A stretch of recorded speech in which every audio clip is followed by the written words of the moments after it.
Hey music fans, and welcome to a very special edition of the SA Artist Spotlight. We are coming at you from Big House Recording Studios here in Woodstock in Cape Town, and we will be joined by two of the biggest names in the game. I'm talking about none other than Mr. Casper Nyovest and Jeremy Loops, as we take a sneaky peek backstage as they record their collaboration for the Xperia Mashlab on 5FM.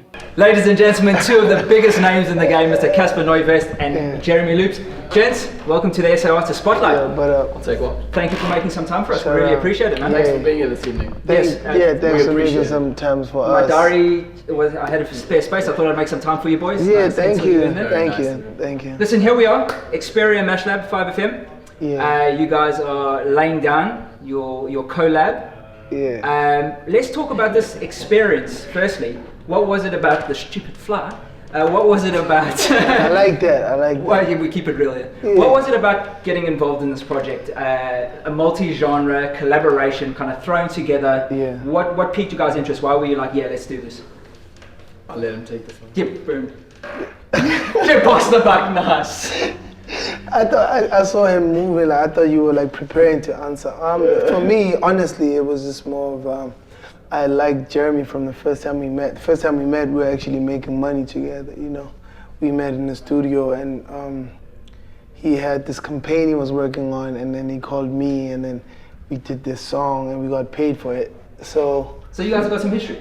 Yeah, that's how we met initially, but we just did the song and then went both our separate ways to spend our money, and then we met at the Summers as well, and the Summers, I think that year, like a lot of people just had a lot of whack performances, and everyone was talking, like I killed the show, and everybody was talking about me and his performance. He's like, yo, because a lot of true actually. Yeah, we got good reviews for the Summers, me and a lot of people got some bad reviews.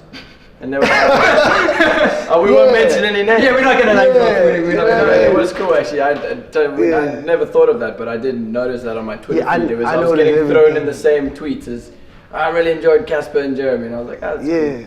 Yeah, that's, you know, and I preferred that tweets that were just like, I really loved just Jeremy's one, but the one Casper was in there with me, it was nice as well. So literally when this was suggested, you guys are like, so it was let's go make some magic. So that's the guy I made money with, and then he performed. So after I worked with him, then I went, funny enough, there was a song that he had on radio that I really liked. Which one it was? I didn't want it. Yeah, Down South. And I was like, yo, that's a dope song. I didn't know that was a South African song. So that when I heard about like the Xperia Mashlab, I was like, yo, just so excited because Plus I didn't have to pay for like the logistics, which is really dope. Nice. Keeping it real. All right. Talking again, collaboration. Bit of pressure, time frames, create a song, make magic. What are the kind of fears or concerns or the pressures involved around something like this for you guys as artists? You just mentioned most of them. Time constraints. Yeah. I think like, I'm not sure the way Casper normally works in studio, but for me, my first album that we released last year, I mean, it took me like 30 years to write that album, you know, that was like my life's work up until a point. And then I put it into like 12 songs. And so even in the recording process, like the last few months, I spent a lot of time in studio. I spent a lot of time in studio, a lot of time just writing, a lot of time writing a bunch of songs that I didn't use and going back and forth. And in a situation like this, where they're like, we're bringing a bunch of cameras and a bunch of recording gear, and you guys have to rock up and produce a song in a day. Especially, I think some of the other bands in the Xperia Mashlab have had, I think like a week or two to kind of get it done. The whole thing runs over a month. But you guys have literally just come together this afternoon, right? Casper I think goes on tour on Monday or Sunday. He leaves. I'm leaving on Wednesday, and so this is it. Like we've got a day. So I think that's been stressful. And so I suppose your fears are, what if it turns out terrible, you know? Yeah, definitely. And you have those kind of fears, but at the same time, I think when you get to the stage, or at least I feel like at the stage in my career, I've probably functioned better under pressure anyways. Yeah. Well, let's look at it. Let's look at the flip side. What's the kind of magic that can happen with a kind of multi-genre collaboration like this, when you're kind of thrown into the studio? It can go both ways. It can really, really work, or it can suck. You know, like there's no you know, there's no like middle ground or common ground. Like it's either it's gonna work or it's not, because it's yeah, like first of all, me and Jeremy could like fight for the first time because we don't really know each other.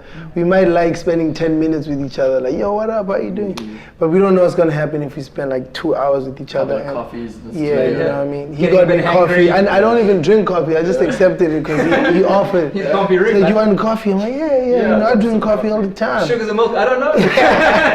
So yeah, and the other thing I was thinking about is when I'm working, I can make a song in a day. It's easy, but that's because I'm like the king in the studio. I don't have to like pass an idea. Yeah, you don't have to ask. Yeah, I don't have to. But now today I had to like, you know, plead and not be rude. Even though everybody was cool, but I just didn't want to come off as. That's the point. Like when you're working with someone else, if you're I think maybe it's different as well if you put bands together. Like if it's two bands where there's like people that play all the different instruments in one band and they can group with another band where there's lots of different instruments, it's one thing because they're probably used to working together.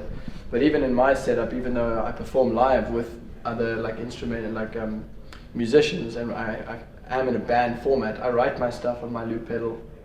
I kind of came from that one-man band style, and the reason for that was because I didn't like to have to ask anyone. You know, if I wanted to lay a bass down, I used my bass effects pedal and I just would put it all together. And I think it's the same with Casper. We both come from that place where we write our own stuff. And so the trouble is if you get together and you don't agree, then it's difficult to come to an agreement problem. So it's been easy right now because I'm letting Jeremy do all the work. Yeah, so I'm just watching him work. Talk a bit of bromance quickly. For each other, what strengths do you think Casper brings to this project? And Casper, conversely, what kind of strengths do you think Jeremy brings to this? Yeah, let's. Depending on how nice you're going to be, it depends on how his answer's going to be. I think one of the things that I've been feeling about this, maybe the state of music in this country, especially when I've been heading overseas a lot in the last 2 years, and I played a lot of these music conferences. You go over and you showcase your stuff. I went to LA to showcase, and to New York to showcase. I was in London the last 2 years showcasing at these showcase events, which are bands from everywhere. And South Africans are so misrepresented. I would rock up there, just the only South African band. Maybe there's one other who's showcasing at that festival with no support, no nothing. Like there's no support structures for our international movement. The Australians, at each of these places we go, they have something called the Australian barbecue, where at the different showcases, the Australian, like, they come with all their bands, they're all friends, they're all backed by the government, it's paid for, subsidized. And so all the agents, labels, managers, they all want to go to the Australian barbecue because they know they're going to see a bunch of Australia's best bands. They're going to get free food. They're going to get it's endless. And do they want to come to the one South African guy playing down there that no one even knows he's got a show? Yeah, you have to fight, you know. And so I think just the way that ties into your question is just that in South Africa, I feel that part of the reason that is that you don't have enough of this cross-genre mixing. You don't have artists necessarily always supporting each other. You don't, like, even at my level, I don't speak to a lot of my peer bands. We're not talking about like, let's go overseas together, let's go, you know, if I'm touring in the UK, why aren't we talking about touring with our other South African bands? And I think it might just be because our whole market is still a bit undeveloped, you know, we haven't got to that point yet where government gets in behind us. And so for me, looking at a collaboration with someone like Casper, who's kind of at the head of his game, but in maybe a different genre to me, and I'm at the head of my game in a different genre, I'd like to think that when we come together, and if we come together and the song is dope, that it starts to cross those bridges where, you know, if I'm touring in LA and he's crossing over through LA, I can be like, dude, come and get involved, and it's like perform on the same bill and the same thing. If he's in New York or when he's somewhere, I can come and perform because you know, we support each other, we support the industry, and my agents can see him play and his agents can see me play.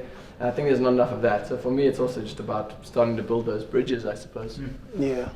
For me, it's just because I'm just a fan of what he does. It's simple. Amen. All right. Yeah. Amen. Winding down. Just like I said, you guys have just been getting together. What can your fans expect from this project? What can you? A dope record. Yeah. It seems like in this interview, you and me, I was you. I'm like calm. You like the rapper. I've been drinking coffee all day. All right. Final question. Greatest. You're the folk music. Yeah, He was playing my harmonica earlier. Yeah. Was that you jamming the harmonica? Yeah. Man. So he started playing the harp and he I'm just a got all genius. chilled back. Like I just need 20 minutes. And I was on the synthesizer getting like that wobble bass going on, and now I just want to get crunked up. Yeah. That's what I'm saying. On the spot, Casper. Greatest music collaboration of all time for you personally. Jay-Z and Linkin Park. Jeremy? Ooh, that was a quick one. Yeah, quick one. Yeah. How about you? Bro, I'm a blank now. I don't know. Cool, the pressure's on. Yeah, the pressure's on. I'm not a pressure guy. It's fine. He's got this one. Cool. Ladies and gentlemen, Mr. Casper Nyovest, Jeremy Loops on the SAR Spotlight, guys. Yeah. Oh, we almost got that awkward. Yeah. This is your style. In the hood, you call it kam kakati. Kam kakat. Kam kakati with the K. Kam kakat. No, all I'm K. from KwaZulu Natal. I'm supposed It's to get all this. K. Kam kakati. Kam kakat. Yeah. Gotcha. Guys, boom. Awesome. Thank you for your time, bro. Easy. Well, there you have it, music fans. I'm sure you're just as excited as we are to hear this track. So make sure you listen out to Robin Fick's show on 5FM on Thursday, the 24th of September, where you will hear this tune dropped exclusively for the very first time, the Xperia Mashlab collaboration by Mr. Casper Nyovest and Jeremy Loops. No! Damn it! Damn it! No! Should we do another one? You got me stripping and stumbling. No! Damn it! Damn it! No! Should we do another one?